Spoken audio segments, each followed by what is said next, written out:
Good morning and welcome to the Funnyfarm Pod. We have got an extra special today. It's me and Charlie, and we've talked about the Manosphere loads. We've got Andrew Tate for you today, guys.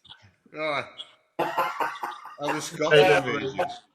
You're all right. This is Calum. This is Calum, good friend of mine, comedian, excellent guy. How are you today, Calum? Well, I've just got back from Romania, just trafficking some women. That was quite, they're tricky at the border. Did you get arrested? I thought you'd been arrested at the airport. No, that was my double that got arrested. See, that's how you got to swipe through, you know. But you pulled that Scottish accent really well, Andrew, I've got to say. That'll get you out of anything, that will. Can you imagine Andrew Tate starts doing a fucking interview and Billy Connolly's voice comes out? do you know what? He'd get away with a lot more, because I'm telling you, there's things that I've got away with in life with this accent. It's especially down in England.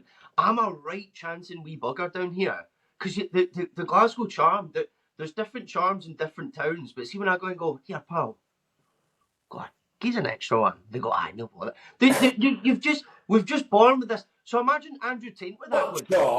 Go on, I want a third wife. Go on. It's not charm. It's that everyone's fucking scared that you're going to stab them, mate. Isn't it? Oh, yeah, he's making it sound like a fucking cereal. We've all seen fucking train spotting down here. You know what I mean? You know that you'd nick a last fucking penny for a fucking hit. Chris, whether the road went over the hill or under it, the destination is the same. That's what I'm going to start saying about my Scouse accent. It brings that charm, even though when I walk into places, they go, "Are my wheels still on my car?" Fuck Walking into the post office going, yeah, they just keep giving me money for some reason. Yeah.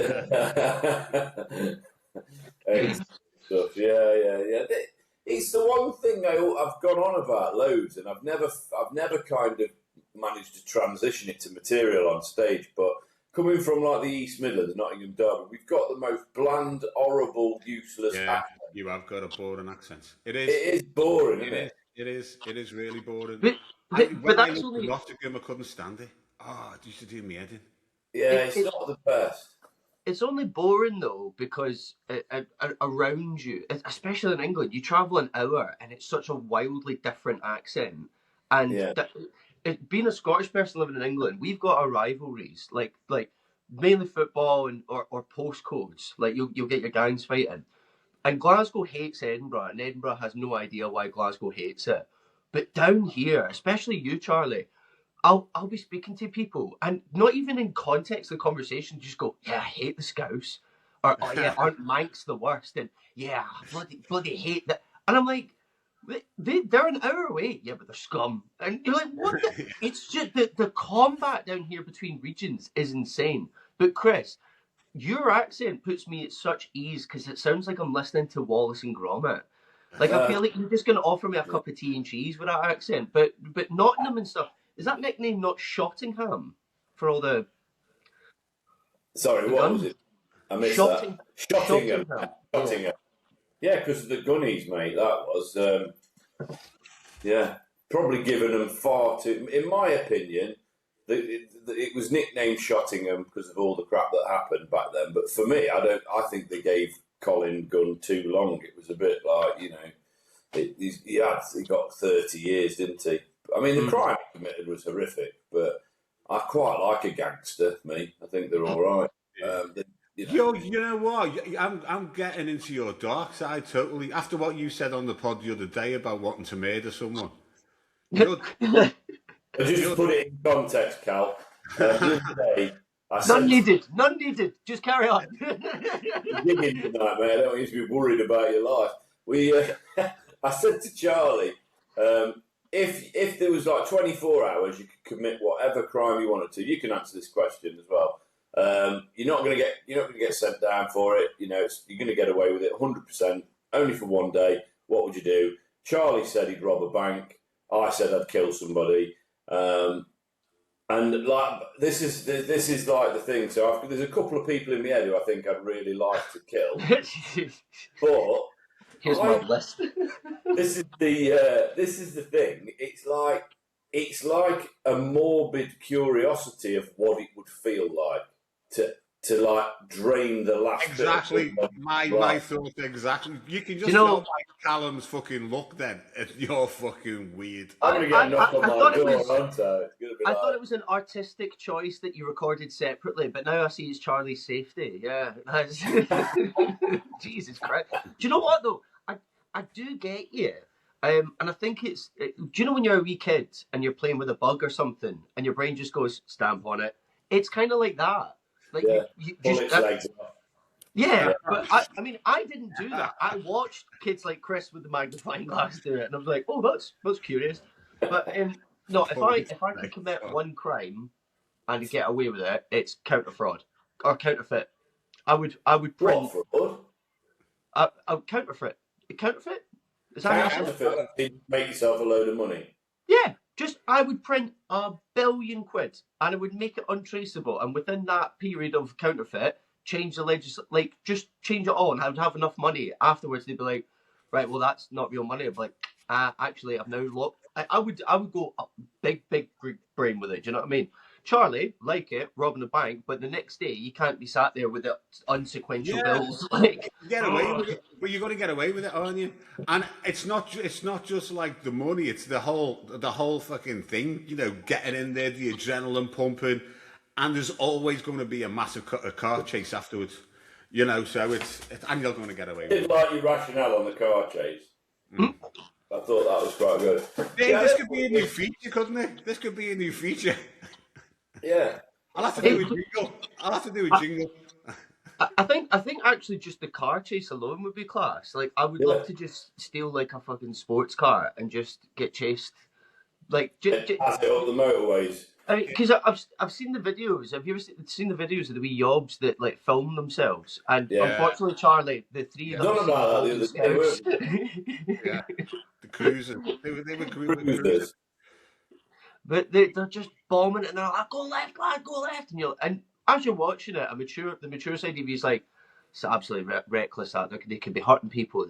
What if they crash? That's somebody's family they could be in, and then there are other voice in your head going, I'd be sick if he just dropped it to second and just whipped it. I have noticed in those videos there's a lot of Scousers, isn't there? Yeah, I've not seen anyone that isn't a Scouse, to be honest, getting chased in a police. I just always imagine it'd be really shit to be a twocker up in Scouse land, because you're going to nick a car, aren't you? But there's definitely not going to be a radio in it. No. When I live in Rotherham at the minute, and when people like Dan and Alfie have dropped me off after our gig in Chester. He told me about that little car trip taking you home. Yeah, his missus went at him.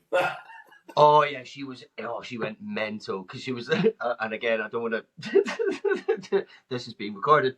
I was like, Alfie, what's up? And he goes, yeah, she's mad at that thing that I told her I was going to go and do, and because I did that thing that I said I was going to do, she's mad at me. And I was like, yep, tracks. I was like, yep, sounds about right. We're not going to find out what this thing is.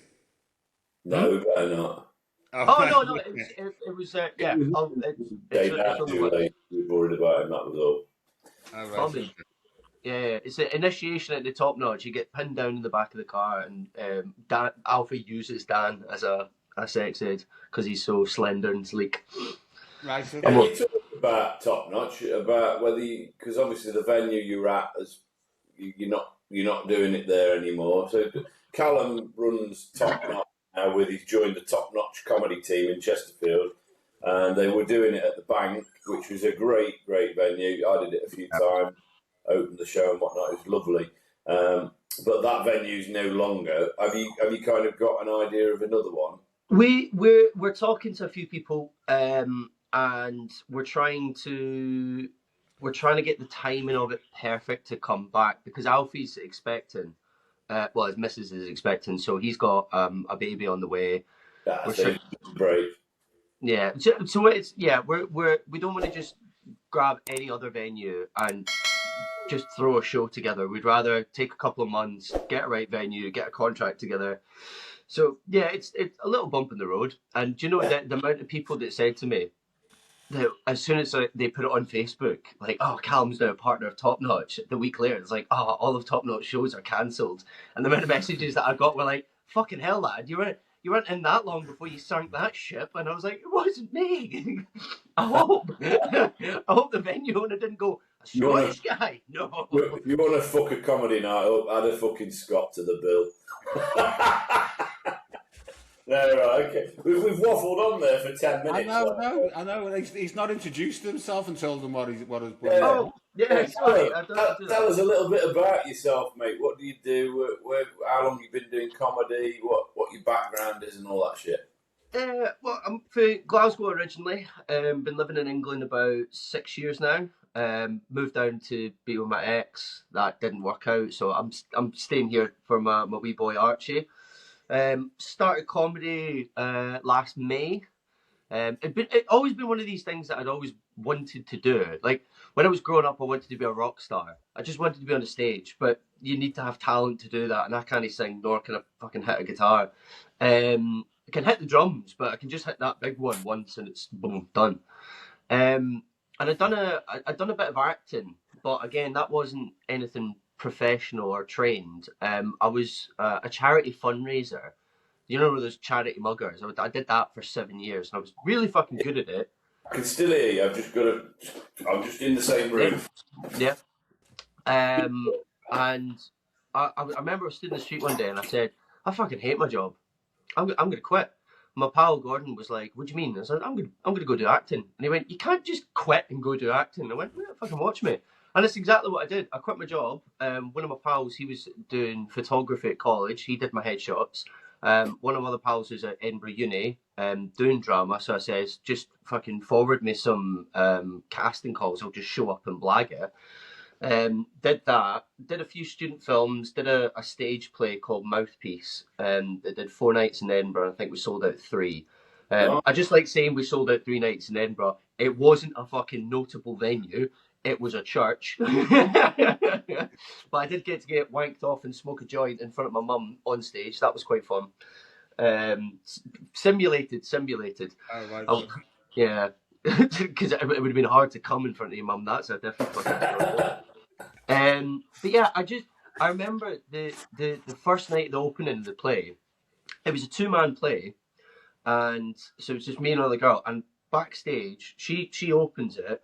But all the lights go down, the music went up, and I was stood in the back, and my character was a wee chav, a Ned, we would say in Scotland. And I remember just as the music coming up, I just had this feeling, and I was like, this is fucking sick. And then went out, did the 2-hour play, absolutely smashed it, got, like, all my friends who'd come to see it going, oh my God, you actually can act. We were all getting ready to come to you after going, yeah, that was really good. You know, that sort of bullshit. And then after lockdown, I had been furloughed, and I was like, I don't want to go back to a regular job. I want to do something performative. And then it was a very good friend of ours, Ollie Clark. He was one. He was advertising the open mic at the Yorkshireman, and I knew the pub because it was a metal bar, and I had been there after a gig, and I was like, oh, that'd be a cool place to start. And I think I got a real false impression of starting not only in comedy, but in the Yorkshireman. And big shout out to Ollie Clark. I love him to bits. That venue is, that can be a fucking rough one. And the first thing I went back, went to the Yorkshireman, and there's a bunch of Canadian tourists in. And I got up and I did 10 minutes. Went pretty well. You know, got a good response. And then I had never heard of a bucket split. I didn't know that was a thing. And Ollie went round the room and said, oh, yeah, if you think the comics are worth it, pop something in the bucket. And all these tourists banged in like 20, 30 quid. And I ended up walking away with £16.50. And I remember phoning my dad after going, Dad, I've just stood on stage and just chatted bullshit for 10 minutes. And I've just walked away with money for a pint. And he was like, oh, that's good. Are you going to do more? And Ollie grabbed me and he gave me this list and he went, oh, these are all bucket splits. And my brain just going, I can just bomb about Sheffield doing this and getting a wee bit of money. Then I went to my second bucket split. That's when reality hit. that there's not nice Canadian tourists at every single fucking venue. But it was just amazing. You know, sitting at house, you write out whatever's in your head. It falls out. That can be quite cathartic as well. And then you get on stage, and just that first big belly laugh you get from a room after something that you've thought of and created, and then you get off, and there's no one telling you anything to do. There's no one hounding you for a fill-out form or a sign-off or an admin behind it. You just show up, speak to your mates, get on stage, make a room full of people laugh, and fuck off at the end. Yeah. And I'm just addicted to it now. Like, it's just amazing. And I don't care if I'm a household name one day. Brilliant. Who doesn't want to be fucking rich and famous? If I can do enough regular circuit gigs around the UK that I can pay my bills, sound. So if there's any casting agents watching this, I'm a very easily pleased client. But yeah, it's just. I've just started doing a bit of acting myself since October, and I love it. Yeah, and I love comedy's my main addiction now, and I've got loads of them. Alcohol, bit of drugs, but nothing major in the past. But yeah, it's amazing the hit you get on stage. I think like making people laugh is better than anything else. I find that the problem is like you'll go up and do your 10, 15, 20 minutes, whatever it is that you're doing. That Deb gig, I turned around at 20 minutes and said, do you want me to fuck off or do you want some more?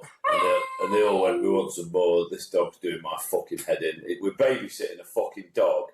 Julian Ian, you're a bunch of cunts, right? And Jane upstairs, Jane, who's fucking gone back to bed with our dog who's behaved himself, knows I'm fucking podding, and she's dropped this fucking whinging, whining ball of cotton wool down at me. Where is he going to fucking... You know what? I've got to say, Calum, he was going on yesterday about dogs being better than humans. They are. And now he's kicking this one under the desk. Oh, better than fucking humans when they're quiet, mate. Fucking hell. Yeah. Not kicking it. But anyway, yeah, being on stage is absolutely an addiction. And I think Charlie needs to get right to 5 minutes set and come and do some comedy with us, I think. So I think he thinks he's funny, so why not? I've got some cracking jokes. Don't worry, I'm saving them for other pods. Tell Calum one of your best jokes. Go on. One of my best jokes. Right? Do you want quite a risque joke? Yeah. It won't be risque to Calum. I can guarantee it. Okay. Anyway, this goes on a bit. This guy he goes for this job as. Can you understand me? Yeah. He goes for this job as a pianist in this piano bar. Yeah. Right? Pianist, playing the piano. Goes for a job as a pianist in the piano bar.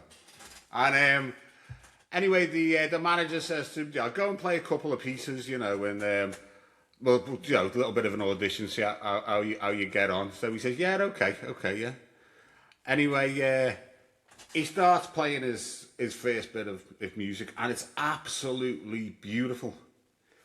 And the manager comes over and says, God, that's gorgeous. What's that? Did you write that yourself? He said, yeah. He said, what's it called? He said, Bend Over, Love. I'm going to give it to you from behind. I said, all right, okay. So he says, go and play another piece of music. So he plays this other piece of music. Again, it's an amazing bit of music. And the manager comes over and says, oh, what's that called? And he says, Drop Your Top, Love, I Want to Suck Your Nipples. He said, oh, right, okay. He said, listen, you've got the job. I'm cutting this short, by the way. You've got the job. But don't tell anybody what your songs are called. Anyway, he's playing away all afternoon and he's doing an amazing job. And this woman, she's going for a piss and she looks over and she's, oh, fucking hell. She goes over to the pianist and she says, do you know your flies down and your cock's hanging out? And he says, no, I fucking wrote it.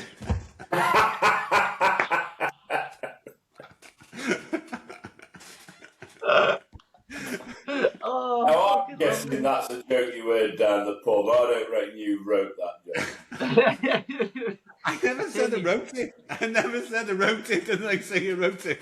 I never said that. This is a common misconception that people have outside of the circuit, that you can just do whatever you can just, all the jokes that you hear in the pub. They reckon that that's what we do. We go on and just tell them. You can't do that, can you? You have to write them, mate. Have you written any jokes yourself, Charlie? No, why? I don't fucking need to. Why would I do it? I thought you were going to do as a bit of a turn at one of our gigs one day. Well, tell me if I'm going to do a turn at one of your gigs. I'll fucking tackle that when I need to. Don't need to tackle it. What's going on, you prick? That is a good joke. That is a good joke. I tell you, my favourites that I heard in the pub was the fanny licking frog one. Have you heard that? Yeah. No. Yeah. Oh, that's a good joke, mate. It's a good joke. Sorry, go on. No, just say oh, right, go. You do the funny joke. Do the funny joke. No, I wasn't going to do it. It's not my joke. I'm not hacked like Charlie. The Australian radio guys. And so have you heard this one? It's a joke. It's a pub joke. Go on then. We might have to have Charlie's joke corner, but there might have to be. I might get carried away now. This pod might just be about me telling jokes. I'm not going to tell that one. I'll tell that one on another pod. There just needs to be the little trademark symbol popping up. Calum would be robbing all my material anyway. Fucking, you see my notebook here, shit.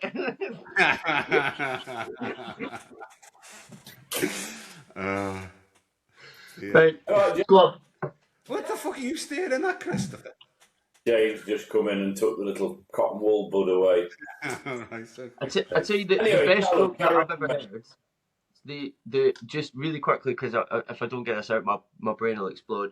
We were stood outside Glasgow Central one day, and having a fag with the boys. There's about 9 of us, and this tramp comes up to us. And I know you shouldn't use terms like that, but when you picture, if you close your eyes and I say the word tramp, times that by tramp. Like he was properly fucked. But he came walking over, like springing his step, like he just had the best bump of coke ever. He was just this bouncy wee fella, and he comes swaggering over with a wee bit of the Glasgow swag, and we're like, all right. And he goes, "Evening, boys," and we're like, "What's happening, mate? You all right?" And he goes, "I'm not a tramp. I work for a living." And he whips out the cup, and he's got this plastic Greg's cup or whatever it is. And he goes, "What's the difference between an egg and a wank? You can beat an egg, can he beat a wank?" And we all just went, fucking, we all put like a tenner in and went, "Big, fucking well done, big man. Absolute class. You have a lovely night." He's walking away with 50 quid. And just over my shoulder, as we carry on talking, I just see over the shoulder just going, "Evening, boys. I'm not a tramp. I work for a living." And he just went round everyone at Glasgow Central doing the same joke. He must have been if he goes back to the park, they're all sat drinking White Lightning. He's got fucking Dom Perignon. He was fucking cleaning house, man. And that's stuck in my brain ever. Because if you could smell the geezer, fucking hell, like he was down on life, but he was walking like he won the lottery. It was class. Yeah, they used to be I love Glasgow. I prefer it to Edinburgh, got to say. Yeah, of course. You can't compare the two. Because Glasgow... Sorry, Chris. Glasgow, so I've been to Edinburgh. You what? What was that, Chris? I said I've never been to Glasgow, I've been to Edinburgh. Boo. So Edinburgh's very much like, if you want to go and see the pictures of Scotland, go to Edinburgh. Because you've got the castle, you've got Princes Street, the Tartan. There's always a bagpipe player at Edinburgh, Waverley. Yeah, it's nice, but it's not Scotland. Like if you go to the Highlands, you get all the tourists there. If you want to go and meet proper Scottish people, you just wander through Glasgow, and anyone that chats to you, just chat away to them. I know people that have gone on a night out there and they've gone, "Right, well, I'm going up to uni here." Are you hearing Calum? No, he's in and out. Oh, hang on. Am I there? Yeah, got you, mate. You're very blurry, but that'll clear up. I think you must have a bad internet reception. Yeah, it's this fucking house share in Rotherham I'm stuck in at the minute. That's the joy of it. But is it coming through all right now? Yeah. fact you look like Andrew Tate and you're in a house share in Rotherham doesn't do much good for your grooming and trafficking image, does it? No, it really doesn't. And the accusations are piling up. But yeah. Do you know what though? Like when I lived in Sunnyside in Rotherham, if you know it, Sunnyside's like a nice little borough just to the north side of it. I'm now in the town centre, and if anyone that knows Rotherham town centre at all, you'd have a more peaceful sleep in Gaza. It's horrific here. I nearly got mugged by two 15-year-olds a couple of months back. Well, no, it would have been before Christmas because I was still drinking. Because in Scotland, you can't go into a shop past 10 p.m. and buy booze. We have a 10 till 10 rule. And I always forget it when I go back up north. But it's one of the best benefits of being an alcoholic in England is you can get booze 24 hours. So yeah.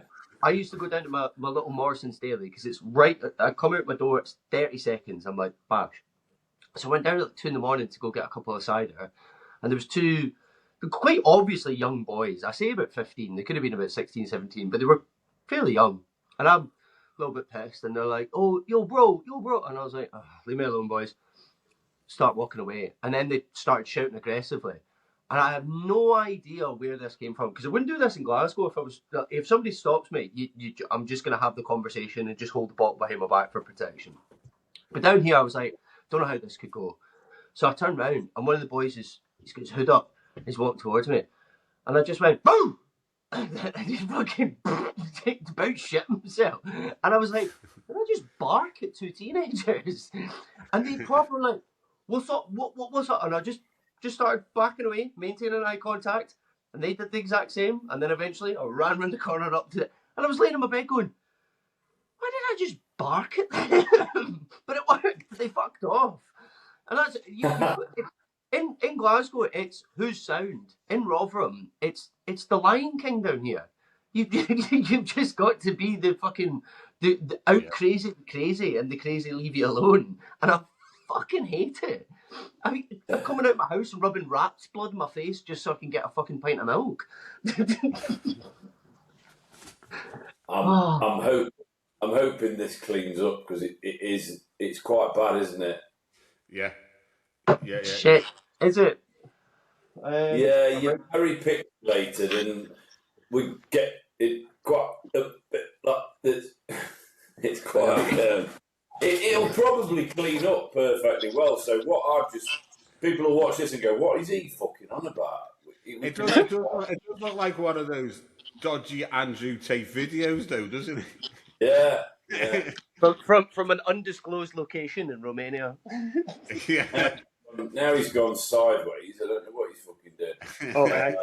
There we go. If you want to contact us and report us to the police or anything like that, it's hello@Funnyfarm Pod. Okay. Report me to the German police.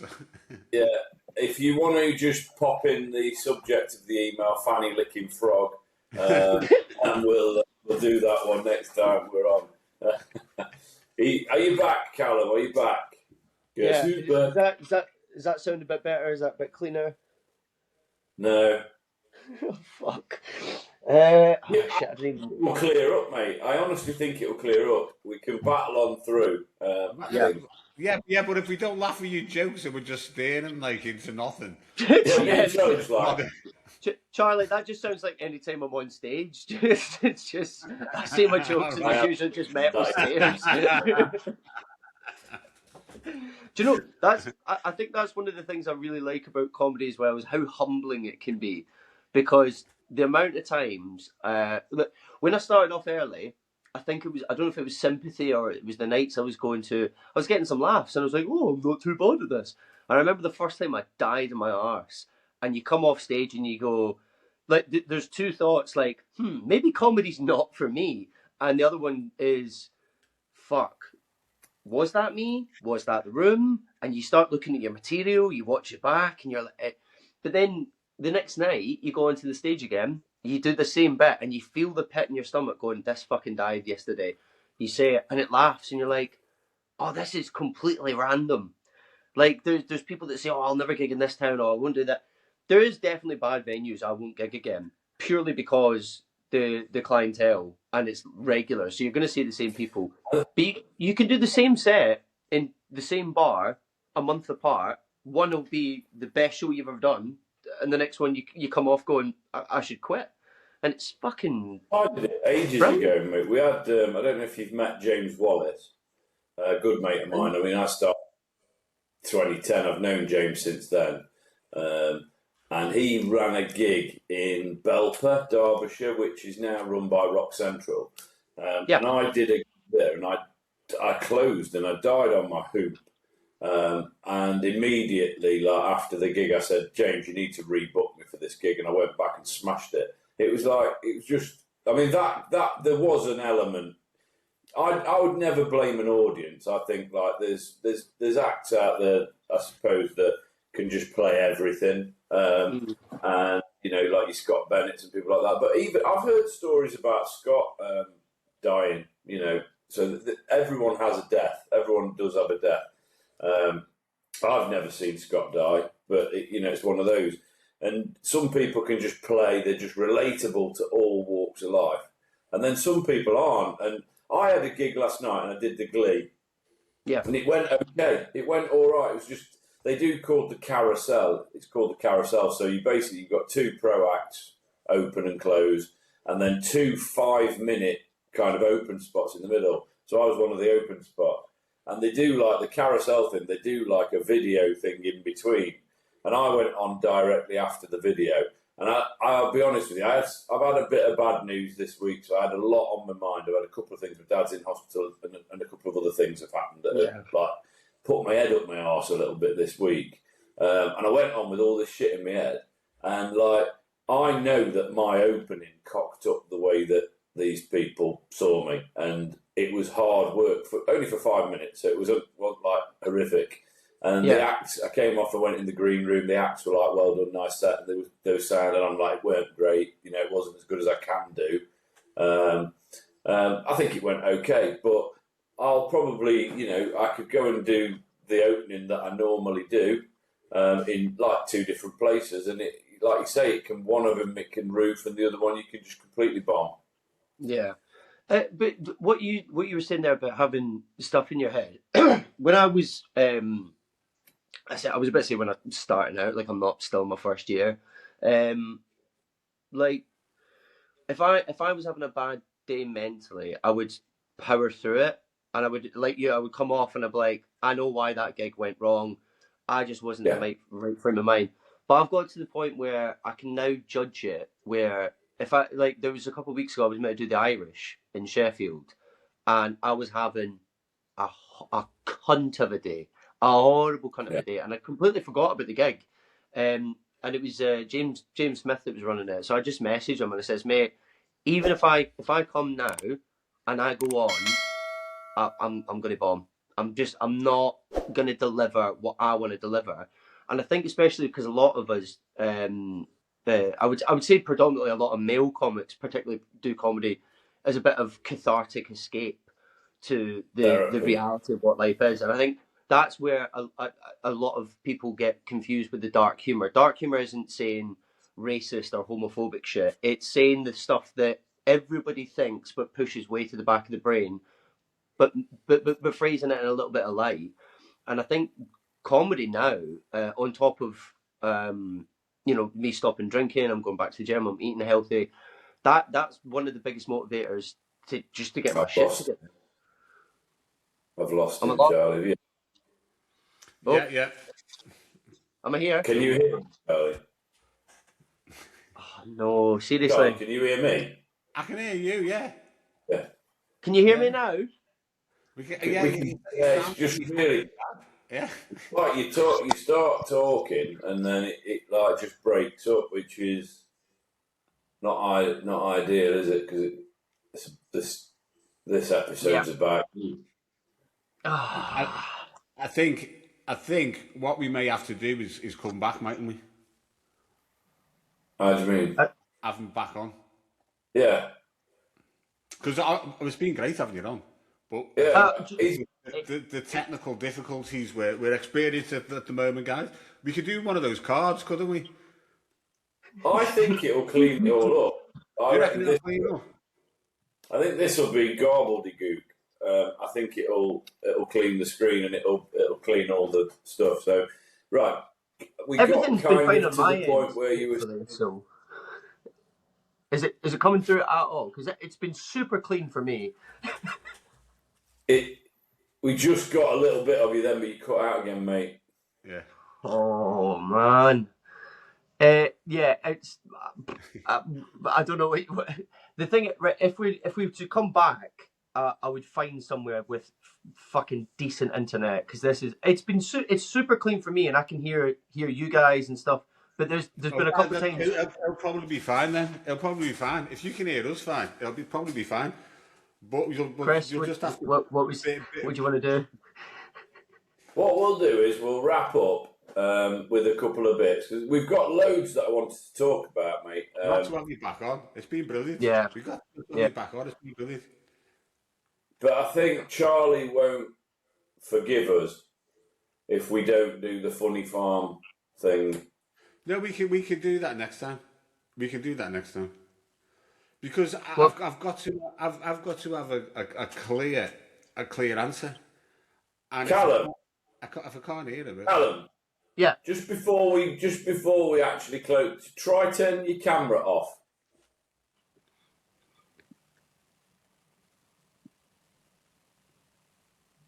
That better? The camera's on still.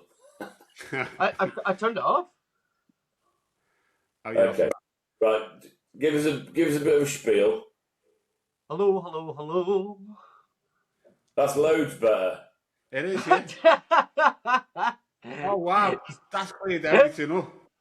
Right, so it works when I'm on. You know what? It's your camera, isn't it, Andrew? It's your camera. Just for the listeners, viewers, Andrew Tate doesn't want to have his camera on. Yeah. I'm just going to put a bit of a segue here. I'm not going to edit it. I think that bit will. I think I will watch it through, but I think that will clear itself up, and we will be. They're going to think Chris and Charlie are a pair of mongs. I think.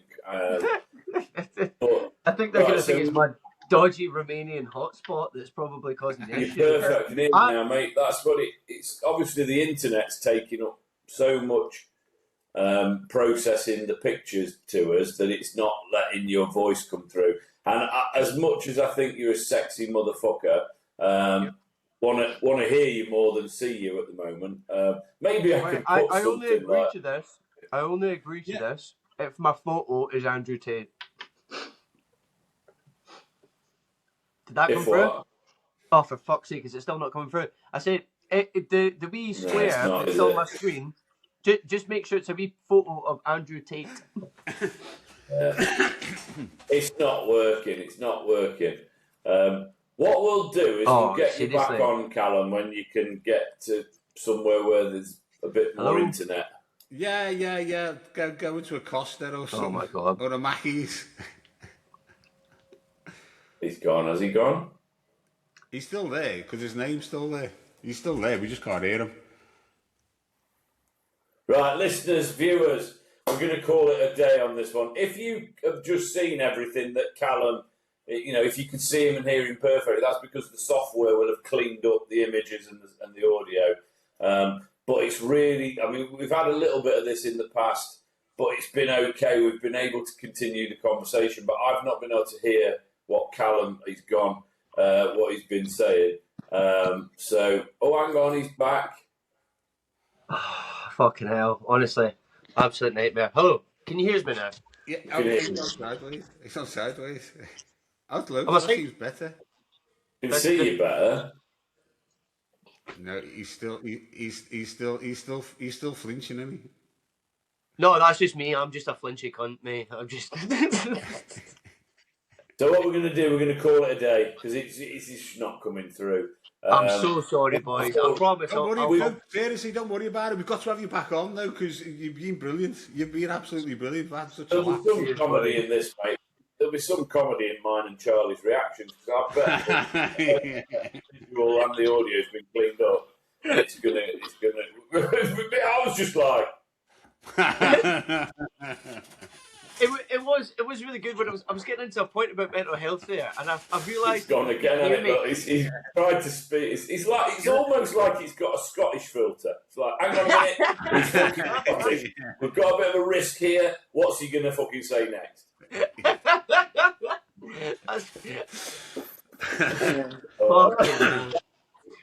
Listeners, viewers, we're going to put this episode out, and hopefully it's cleaned up some of Calum, and we will get Calum back on when he's got a better internet connection. Drop us a line at hello@funnyfarmpod.co.uk. Add us on all the socials apart from Facebook. We want to keep Charlie in the Everton shirt as long as possible. Anything from you, Charlie? Fuck off. Here you go. Love you all. Bye. Yeah.